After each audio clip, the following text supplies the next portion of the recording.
എന്നിട്ട് ആ ടാസ്ക് ഒക്കെ ചെയ്ത് കുടിച്ചുകൂടെ ഒരു പണിയെടുക്കാതെ ജീവിച്ചോ. ഞങ്ങളുടെ അവതാരം എത്ര പേരെ താൻ ഈ തൂക്കിക്കൊല്ലാൻ വെച്ചിട്ടുണ്ട്. അതിന്റെ പാപമൊക്കെ അനുഭവിക്കാണ്ട് ഇവിടുന്ന് പോവാൻ പറ്റോടോ? ആരും ഇത് കാണുന്നില്ലേ? നിങ്ങൾക്ക് എന്ത് മനുഷ്യത്വമാണ് പറയുന്നത്?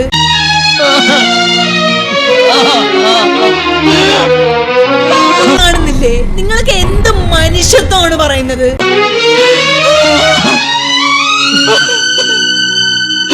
10 പേര് ഒരുമിച്ചാണ് ടീം ചേർന്നിട്ടുണ്ടെങ്കിൽ 2 പേരെ ഒന്ന് കാണിച്ചെന്നെ ഒന്ന് കാണട്ടെ. എന്റെ കർത്താവെ, എന്നെ നീ നല്ലവനാക്കാൻ സമ്മതിക്കുകയല്ലേ. നിന്റെ തിരുമിഷ്ട അതാണെങ്കിൽ അതങ്ങ് നിറവേറട്ടെ. ജോർജേ, മരിപ്പിനുള്ള വടയും ചായ ഞാൻ തരുന്നുണ്ട്.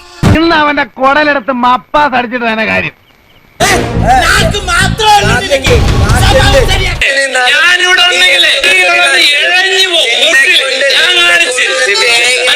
താൻ ഇവിടെ കിടന്നുണ്ടല്ലോ, മൂക്കുകൊണ്ട് വരയ്ക്കും.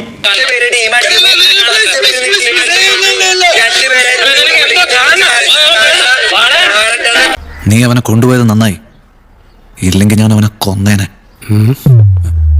വെറുതെ ചിരിപ്പിക്കരുത്.